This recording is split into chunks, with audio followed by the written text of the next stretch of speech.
You are listening to the Obstructed View Red Sox podcast, presented by Beyond the Monster.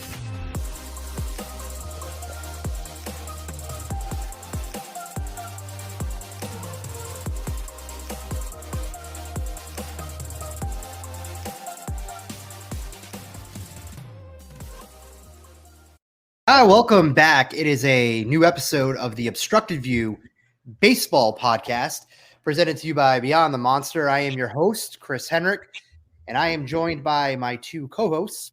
We have To the Show We Go host, Andrew Parker, and we also have my co-host regularly on this podcast, Jamie Gatlin. Gentlemen, we are 1 day away. When this comes out, it'll be WooSox opening day at home, but we are now just 1 day away from the WooSox home opener. We'll get into all that. Before we get into everything, how's everything going? Good. Happy baseball's back. That's how you know things are going well. Chris, I feel like we are getting into that time where it's there's a game on just about every night. I mean, obviously we're recording this on Monday night, so it is the only night of the week that minor league baseball has off days. But other than that, man, it's baseball all the time now. Yeah, it felt like when the season ended, it felt like this was going to be like light years away to get back to. And it actually, the offseason, I felt, with the exception of MLB free agency, which was like watching paint dry, I felt that the offseason in general for baseball to get to this point did go pretty fast. So it is exciting that baseball is back. We were able to experience WooSox Media Day. We'll get into that in a moment. Little housekeeping note, if you are a regular listener of the Obstructed View Red Sox podcast, there's a small little change to the show this year, and that is the Red Sox name is coming off the podcast, and it's strictly going to be the Obstructed View Baseball podcast. We kind of decided there is a million Red Sox podcasts for people to consume, and not that I don't want to talk Red Sox. I want to talk all baseball, and the guys decided we want to do the same. You know where you want to go for your Red Sox podcast information. You know the top spots, the top shows to go to that. There's a ton of guys who do a really good job. There are some people who are going to do podcasts and 30 people are going to listen. There are people who are going to do podcasts and 30,000 are going to listen. You get your Red Sox stuff where you want to get it. We want to bring you player interviews. We're going to bring you WooSox content a few times, maybe twice a week if we can, over the course of the season, and then talk about other teams around Major League Baseball. So that's what we're going to do with this show. To the Show We Go is going to continue with player interviews all season long. Please go ahead and check out all the latest episodes. Everything's available on Apple Podcasts, Spotify, and you can go to Andrew's YouTube and get the videos and consume that way. So got that housekeeping out of the way. That's over and done with. WooSox Media Day was last week. Jamie's first WooSox Media Day. It was our second. Chad Tracy did his normal,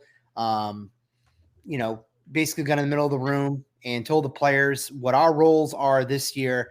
A lot of media was there. I think that there'll be even more media there next year, especially when the big three are all up there.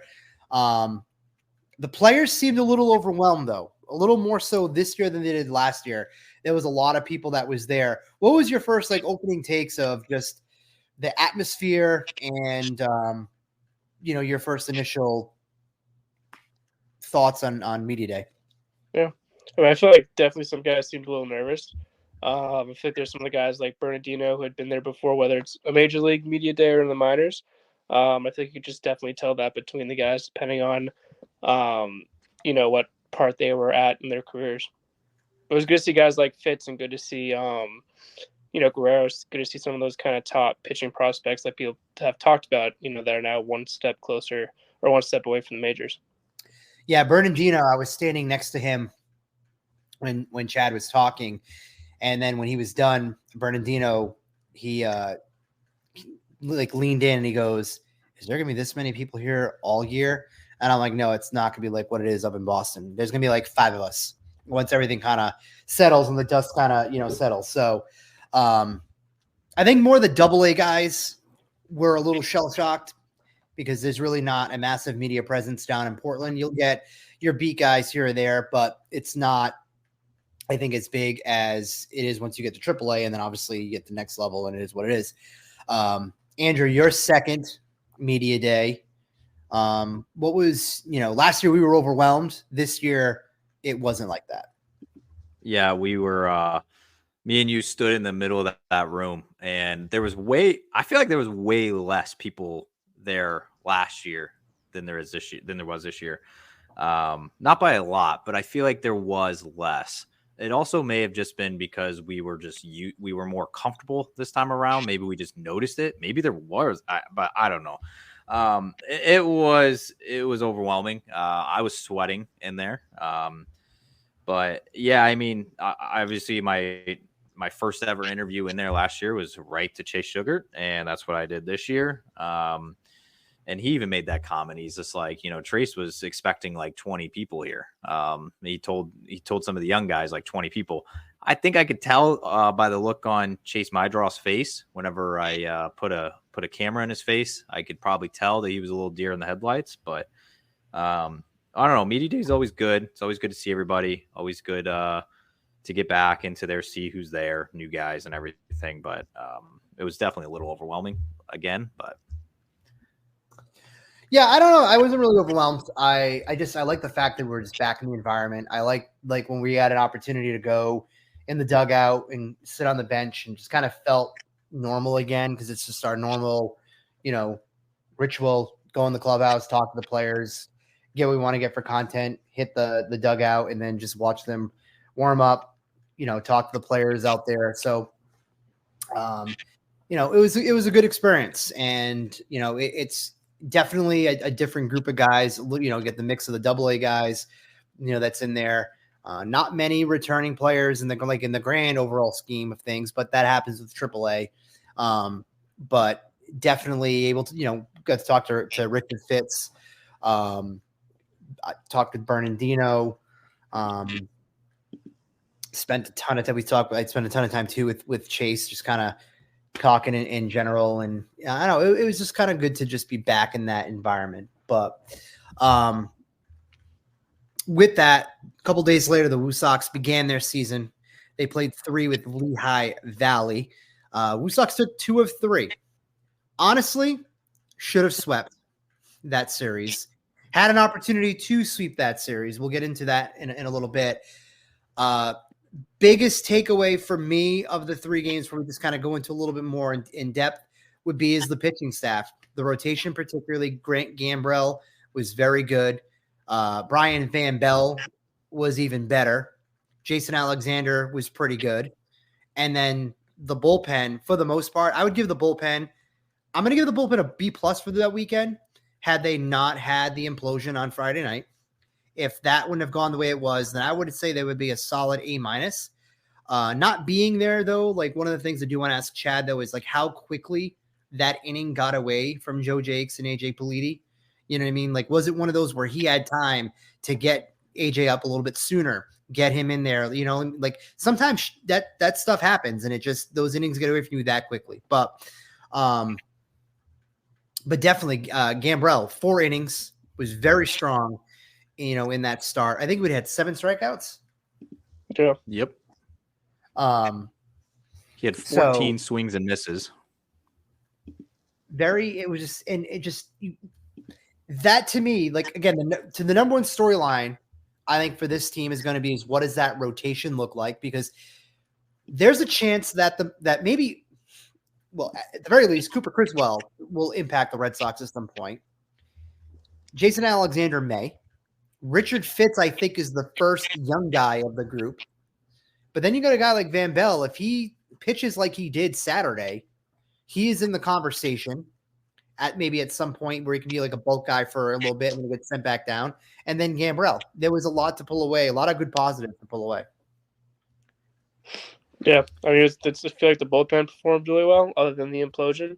Hagman looked great, especially he was a guy that stood out to me. Like you said, the starting pitching was really good. So, and we had David Hamilton flexing his power with 2 homers in the first 2 games to start the season, which I feel like was good to see. And he wasn't the only one either. I mean, Romy Gonzalez, 5 runs driven in over the course of the 3 games. I was kind of thinking, as we were kind of looking around the room, where was the offense going to come from?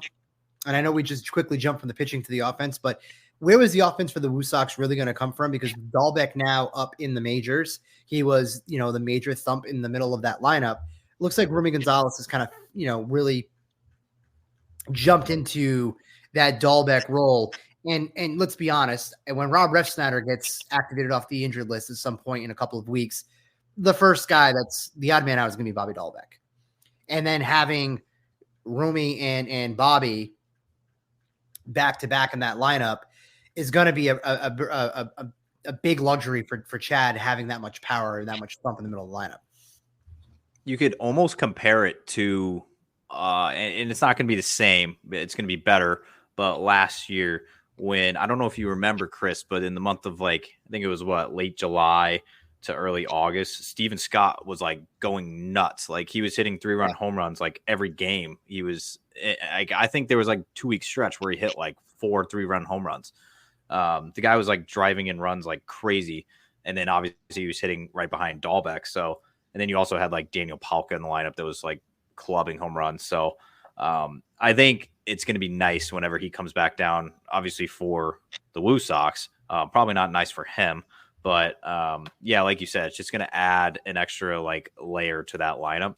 But I wanted to touch on the pitching real quick before we totally get off of that topic. Was I don't see Fitz being that first guy that's kind of going up. I think if Gambrel goes another 3 months of just solid performances, he's a guy that never struggled with the ABS. And after we saw guys like Drohan last year, Shane Drohan struggled mightily with that. And Brian Van Bell did too. Brian Van Bell was not good last year. His walk rate went up 2%. Compared to, he's always been a control guy. The same with Brandon Walter. Brandon Walter's walk rate went through the roof once he got to AAA. Grant Gambrell's has not yet. I know it's a small sample size, only 3 starts, so I can't. That's why I said another 3 months, maybe get another 10-ish starts or whatever under his belt. But he's a guy though. I think. I know he only tops out at 93, 94, but the amount of swing and misses he got, and our good friend Jim Kane just said on the To Show We Go episode that Gambrell let them know on the road. They talked to him on Saturday after he started. He has now started throwing a sweeper, and that he threw that pitch for the first time in that game on Friday night, and he did amazing with it. So it's I know people are going to say Andrew Bailey pitch lab, but I don't, it is what it is, but whatever he was doing has been working. I think too, when you ask a lot of the players about the Bailey and Willard, that pitch lab and that phrase is being thrown around social media, some of the guys are pretty open and they're willing to talk about it. Other guys are just kind of yeah, and they'll kind of broad brush upon the information, but clearly they're taking it in. I think obviously there's a massive shift in how the arms are performing. You got to see that in spring training as a staff through the first 4 games of the Red Sox. You've seen the starting rotation has just been well above average. You know what I mean? With the way they've started. So it's clearly all trickled down, but I think there are just some guys too that they have natural, they got good stuff, and they're going to take a lot of the principles in which Breslow and his group are going to put in there. And then you got guys that are going to, the sweeper is a big thing with the Red Sox right now. It seems like every guy has a sweeper. Some guys it's benefiting them, and a guy that doesn't throw hard, like you were mentioning with Gambrell, you adding that pitch into the mix. Red Sox just want you to throw strikes at the end of the day. So if he's able to throw strikes and mix that in, then yeah, to your point, I think he will have an opportunity to kind of jump up that internal rankings. The reason why I was just saying that Fitz might be that first guy is, again, Gambrell had 2 weeks last year? You know what I mean? At the end of the year, if that, where Van Bell had pitched in 13 games, 12 of them were starts. He had his ERA was north of 6. You know what I mean? There was that adjustment. I think Fitz is going to get that earlier look. I think one to where if he pitches well and Breslow was to call him up, and he pitches well, that's a feather in his cap. I think it's something, you know, I don't know if he's going to look at it that way, but I look at it from just the competitive side of him being like, oh, well, here's a guy that I acquired and gone through, you know, our quote lab. And now look what he did. Look what he did against Texas. And now look what he's doing now. I don't know. It's a fun thing to talk about because I feel like the arms they have right now, for, you know, not that deep, but there are things to build upon and get excited about. I'm just a little worried with Fitz just like rushing him up because he's never pitched anything above AA. So we have no idea how he's going to pitch with the ABS. We have like you remember the Shane Drohan. You were all in on Shane Drohan last year for good reason. Shane Drohan to me was a must watch every start. I remember that every time he started, you're like, I want to be there. And he struggled mightily with the ABS. And it was one of those things where it's like he had that insane run in Portland to start the year. His ERA was like close to like what, 1 or something? Like I forgot what it was. He had that like insane run. They ended up getting promoted, but he struggled hard once he got to Worcester. And we see a lot of guys, though. Like I mentioned, like Brandon Walter struggled and Brand Van Bell struggled last year. It's like, it's just going to be, I want to see how Fitz responds to the ABS because it's going to be a smaller strike zone than what he's been getting in AA. So that's my only thing is like, I got to see how he adjusts to pitching into the smaller strike zone with the guys that have a better eye at the plate. So, and that's where too, though, that's where throwing the strikes is going to be key. You know, because you have to throw strikes with that. You know, you can't, your catcher isn't going to steal one for you. You know what I mean? Like the guy behind the plate isn't going to frame in. You're going to get that, you know, pitch that might be just outside the black. Like it has to, it is or it isn't type of thing. You know what I mean? So, but again, it is a fun thing to kind of watch. You know what I mean? Like, you know, a lot of hype around Fitz because of the trade that he was in. You know, I think guys like Cooper Criswell and Jason Alexander are going to have fans are going to kind of scoff at it at first. One, because they look at it as dumpster diving type moves, but yet they're the type of moves that teams make every single offseason. All 30 teams do that. A guy like Jason Alexander, you're kind of happy the Red Sox have him right now because if they didn't, who, you know, with losing Brandon Walter, who now becomes your basically number 5 starter for the WooSox. Now, you can argue that Justin Hageman could be somebody that can split time between starting, swingman, bulk innings, especially after his appearance on Saturday going Sunday, going 3 scoreless frames. He could be a guy that could be a candidate to maybe start here or there as well. That's my I know Jamie said he was high on him earlier that over the weekend, but Justin Hageman is my first non or 40-man roster guy that will be up in Boston at some point this year. I think it all depends on how Chase Anderson does in that bullpen. If he struggles out of the gate and Hageman keeps this up, I feel like he could be the guy that could kind of take over the Chase Anderson like multi-inning role that they need in the bullpen. Hageman is like I just wrote it today, and when I talked to him at media day, he's been throwing the cutter like so much more as a new pitch to him last year, and then the guys, he came back in spring training and they were just like, throw this pitch more, like it's good, like it grades out well for you, and he just started throwing it more. The velocity went up, and then he started getting a bunch of swing and misses on it, and it's like, oh, I didn't have that before, now I have it. And that's a guy who only tops out at like 95 as well, so it's like he's not throwing 99, and he's getting a ton of swing and misses. So I don't know. I think that's my guy that's going to make his MLB debut first as a non-roster guy. I think it's a safe bet. Good. Yes, I like it. I like what I saw from him last weekend. He's kind of a guy that I'm going to be looking for, especially when we're there and kind of just watching his stuff. Chris Bell's an interesting guy too, just from one I remember covering last year in Tampa. He doesn't throw hard. He's a contact pitcher, so the defense is going to have to be really good behind him. So I feel like that's going to be a big thing for him. He's not going to blow it by you. Yeah, again, to kind of wrap up the pitching, I think the bullpen is the major. I think it's like your bread and butter with this team. A lot of really good options. It's there. Jakes didn't have a very good Friday night. Gave up 6 earned runs, and then Politi gave up that walk-off grand slam. It's the first game of the year. Get it out of the way early. What happened, by the way? I did not see the highlights. Did you see what happened with the grand slam? Is what I'm asking. Well, I know that they kicked it down a run because of the rules. The guy didn't touch home plate, so Politi only got charged with 1 run instead of 2 or whatever it was. It's like the guy just never touched home plate, so he hit a grand slam and only 3 runs scored. It was weird. That's weird. But get out of the way early, right? And there was a few times that happened last year with the WooSox where, you went into the 9th and you felt really good, and then it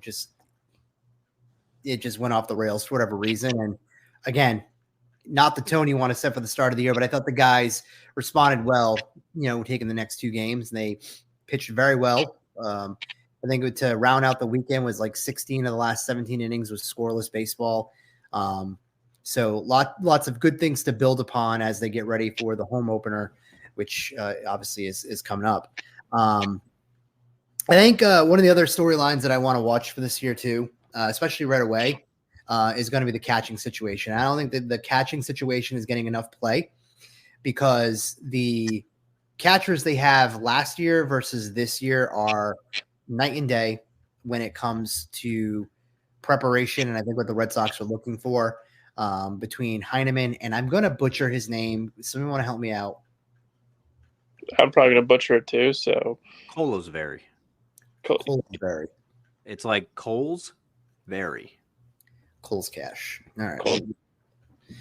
Cool. But 2 defensive-minded catchers, 2 guys that are well-respected throughout the big game of baseball to be able to call a game, factored into why the Red Sox signed them, factored into why the Red Sox have them. Well, Red Sox traded for Heineman, but factored into why that they are starting at AAA and they're going to work with that pitching staff.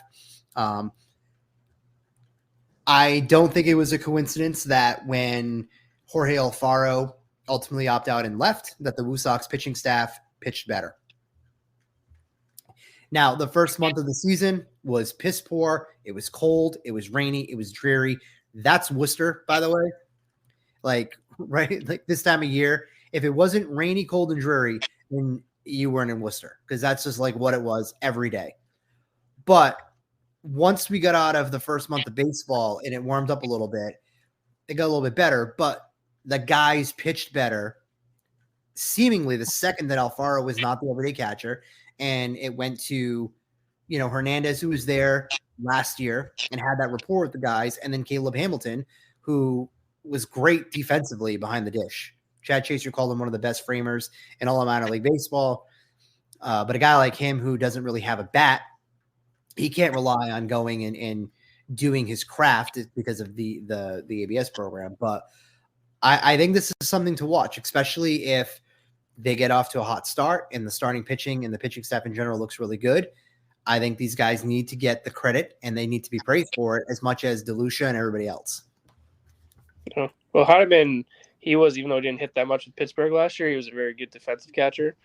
And I just remember seeing guys on the Pirates staff throwing to him whenever he was back there.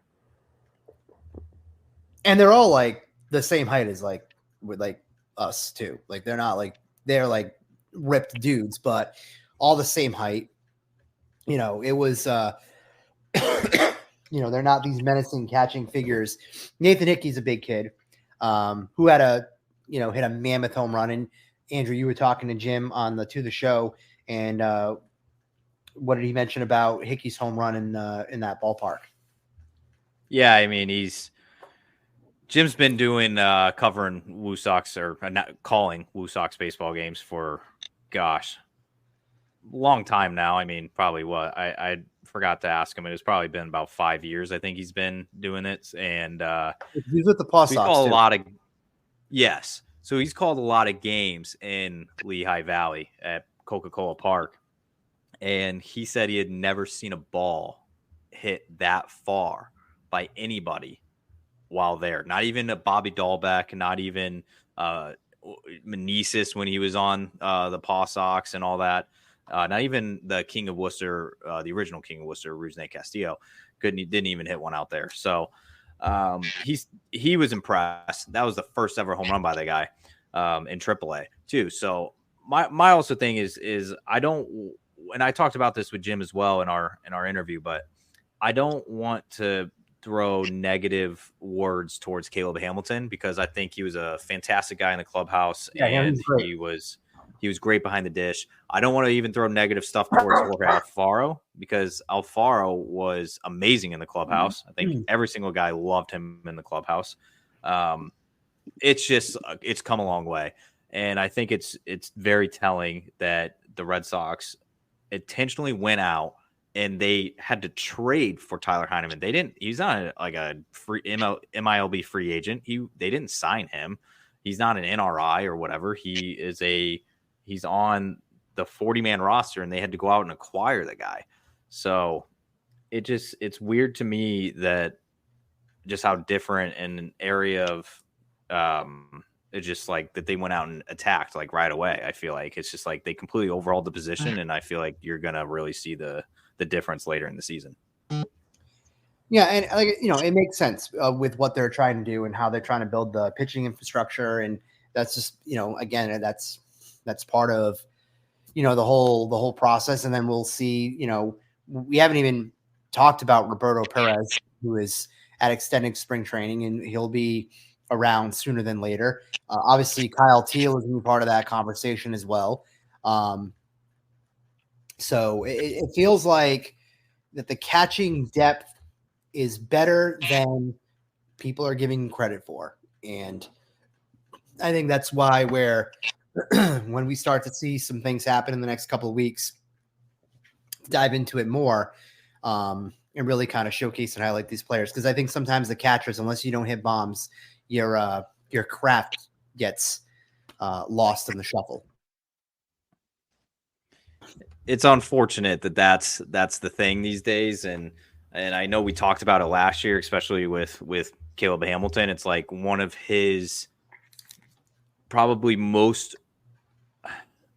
I'd probably say because he's never been known as being a hitter. He's always been a defensive guy, and it's like the ABS kind of took something away from him a little bit. So it is refreshing to still see though that there was an emphasis on okay, we want to bring in Roberto Perez, who's a Gold Glove catcher, to be depth here in Worcester. We want to bring in Heineman, who's known more for his defensive side. Colesbury as well. Nathan Hickey obviously he's known for being a bat first guy, but who knows where he's going to stick. But it is refreshing to see them put resources into that group and be like, okay, we saw what happened last year. Like you already mentioned, let's not have it happen again this year. Let's let the young guys throw to guys that call good games. So I think you're going to see the benefits by June. I agree.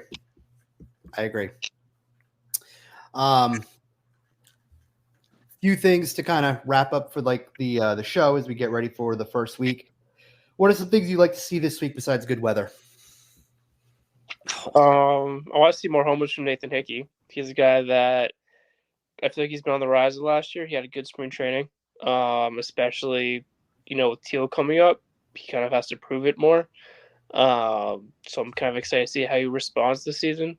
And like you said, kind of just seeing how the catching helps the pitchers, especially with them putting more emphasis on developing guys and wanting to get more out of homegrown talent. I'm excited to see which guys kind of answer that call and kind of which prospects in Worcester can kind of put themselves on the map that might not be there, or being talked about as much at the moment. Obviously, I'm going to probably steal your thunder, but obviously you want to see Richard Fitz first start. That's top of the list. Weather permitting, it would be Wednesday. Now, if that happens because of rain, I'm not sure yet, but that's going to be number one on my list. Number two, I still want to see some strides out of some guys in the bullpen. I know you said earlier, other than that one game on Friday night, overall pretty successful start. Obviously, I want to see like a Jorge Benitez. I want to see him again, see what he can do. Always going to want to see what Sugar can do. Get picked up his first save of the year over the weekend. That's a guy that needs to bounce back with guys nipping at the heels in Double A right now, like the Zephyr Johns and Christopher Troy's and those type of guys. He's going to need to keep it up. And then on the position player side of things, I want to see Chase Mydroth, like what he can bring to the team. I'm not sure yet. I saw he was walking a little bit in the first couple of games. He seems like he's got the zone down to a T. I want to see like maybe what he can do. If I don't think he's ever been really known for his power. I mean, he's a pretty small guy. He's only like 5'9" I think he only hit like 7-8 home runs last year. So I don't think he's ever really been known as like a power guy, but he gets on base. So I want to see if he can start using like the Worcester wall, right field, try to hit some balls off there. I know that's one of Chris's favorite things of all time, or double to the gap. But yeah, that's what I'm pretty much looking forward to this week. I'm a doubles guy, especially left-handers who hit doubles like that. That hits me right in the soft spot. It's really quick on Mydroth. His on-base percentage in 2022, 438. Last year split between the two teams, 408. This year is at 444. If in the words of like Moneyball and Billy Bean pointing over to Pete, what does he do? He gets on base. And that's exactly what Mydroth does. The guys on the Sox Prospects podcast mentioned that a handful of times as to why he's up there, because they initially thought that he might also start at Double A Portland, just really from the sake of like roster construction and thinking about like, where certain guys could go. That was probably before like Nick York didn't have a good spring, and I really do think that is a huge reason as to why he did not get the opportunity to start at AAA. Also, Vaughn Grissom is going to be more than likely with the WooSox for a little bit once he's inching closer to starting. So I think there's a lot of little things that kind of went into play. But it is interesting that he, meaning Mydroth, was higher on that depth chart to be with the WooSox than a guy like Nick York, because you can still have him work out and get outfield work with the WooSox. I mean, hell, Sogard and Fitzy and Bobby Dahlbeck, these guys who are not outfielders, they were infielders, were getting work at the AAA level. So in the outfield. So I think that part where fans are like, oh no, he's going down to Double A so he can work on left field. That's a sack of horse shit. He's down there because offensively he struggled in the spring. He has some things to work on from that perspective. And then there's some other underlining things like I just mentioned in regards to that. That's just, I guess, my opinion when it comes to that. Two things that I want to see this week. One, I want to see Luis Guerrero pitch, and you get an opportunity to see him pitch last year. I want to see how impressive his fastball is in person. I also want to catch him do a bullpen this week, again, weather permitting, because I love to be at the end of that dugout and hear the catcher's mitt just absolutely pop when those guys are in that bullpen tossing. I did notice something different too, or I want to say different, but something we didn't see last year. It was like they were doing a bullpen on media day with certain guys, but if you noticed it, I don't know if you did or not, but they were like, it wasn't a traditional bullpen where just they're in there and they're throwing their heaters and stuff. They were like mimicking these like different type of like drills and different pitches. It was very weird to see these guys go through like a normal windup and then like it was just like a lob pitch going to the catcher. This is super weird to see, but I'm interested to see how they go about their business from that standpoint versus how we got to see them last year. A lot of changes with the coaching staff, a lot of different people coming in and out. And then the other one, you guys mentioned Mydroth, you guys mentioned Nathan Hickey, so I'm not going to go in and mention those players, but I am interested to see Nick Sogard, though, in the reception from the fans. I think it's going to be, because obviously he's now that, like, whether he likes it or not, the face of the WooSox, and just kind of seeing how that kind of goes. And I want to see how that kind of like evolves for him over the course of the season. I think once you put that audio up in that video, if you're able to put that one up, of you talking to Sogard, he still looks uncomfortable. his, like, you can tell if he could crawl out of his skin when you're asking him the questions about being the next Fitzy. If he could crawl out of his body, he would. But I think he's getting better with that. And the thing that I liked about his comments when you talked to him was like how receptive that he is, and like the honor that he's saying, like, you know, it means a lot that people are thinking of him in that light. I hope that doesn't kind of too much pressure on a guy that just needs to go out there and play type of thing. So I'm just kind of actually looking like from like the off the field, I guess, perspective with him. And I want to see how the fans react. But I'm really looking forward to seeing Luis Guerrero pitch, because I've heard nothing but big things about him. I've seen the highlights on social media, and now I want to see it in person. I do want to touch on one other thing we didn't actually touch upon really quick. Steven Scott, who we thought was going to be with the WooSox this year, was released, parting of ways. Both the Red Sox and Steven Scott elected to mutually part ways. Steven Scott was eventually signed with the Tigers.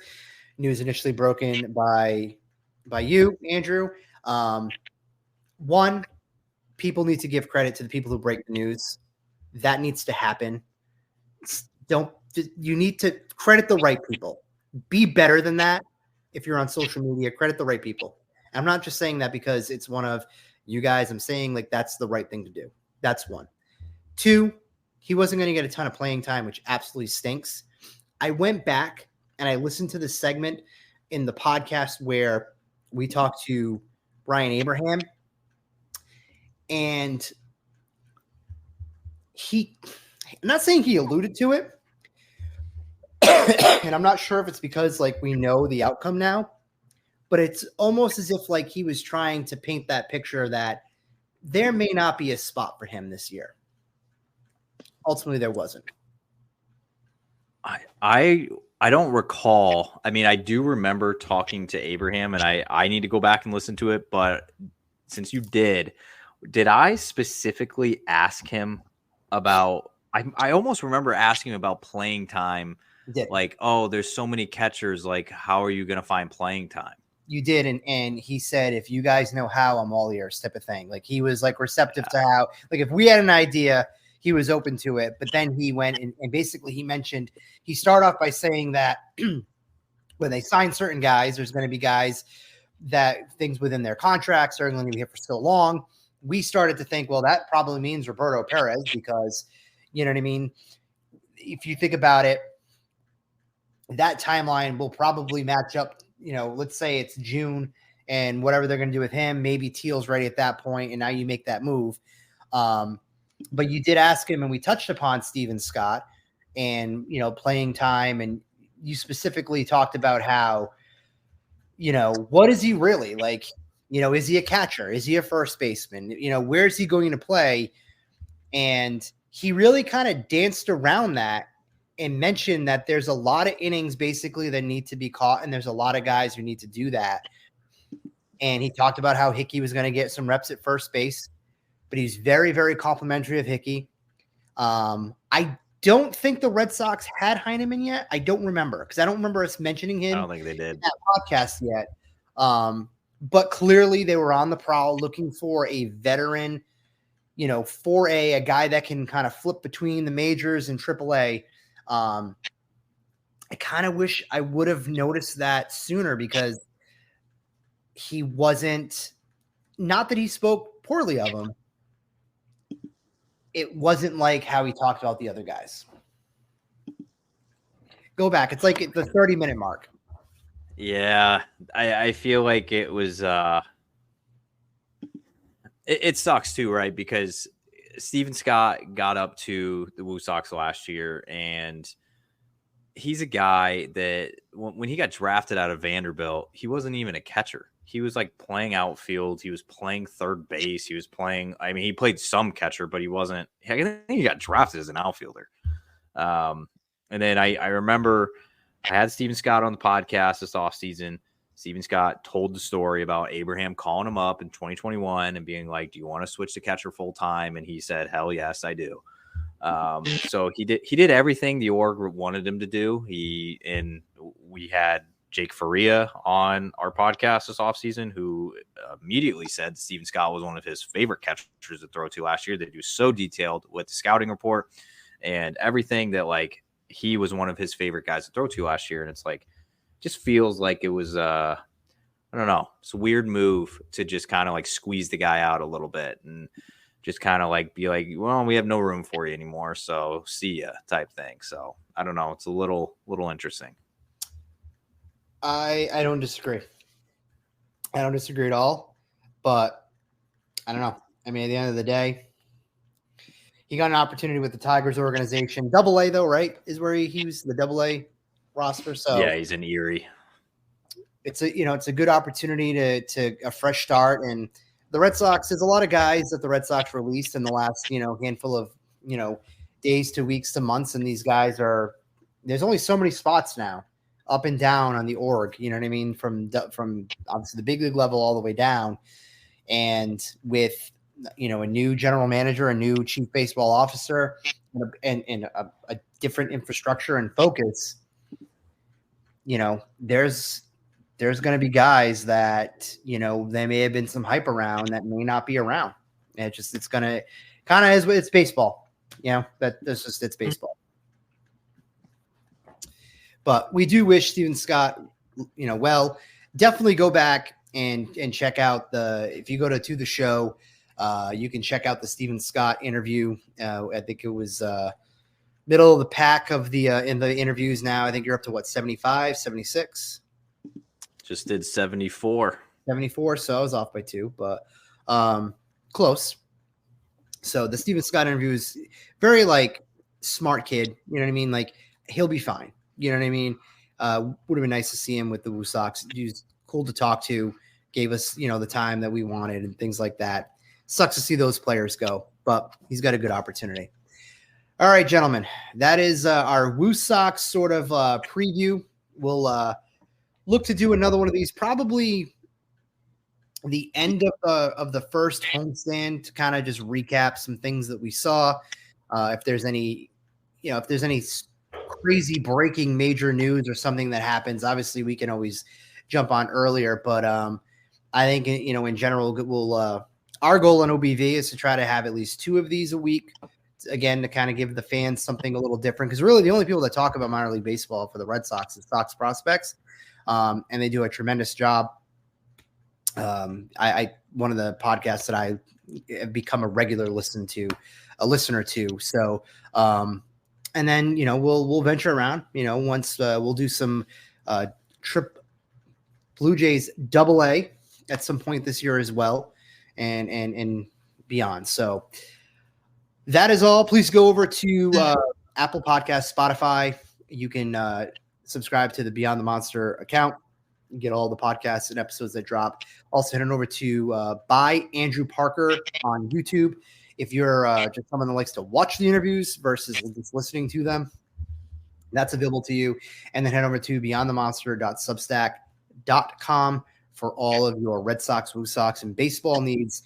And then we're going to have some other things kind of coming up and how we're going to break up the other sports and where that's going to be located pretty soon and all that other jazz. But that is your episode, and we'll catch you soon.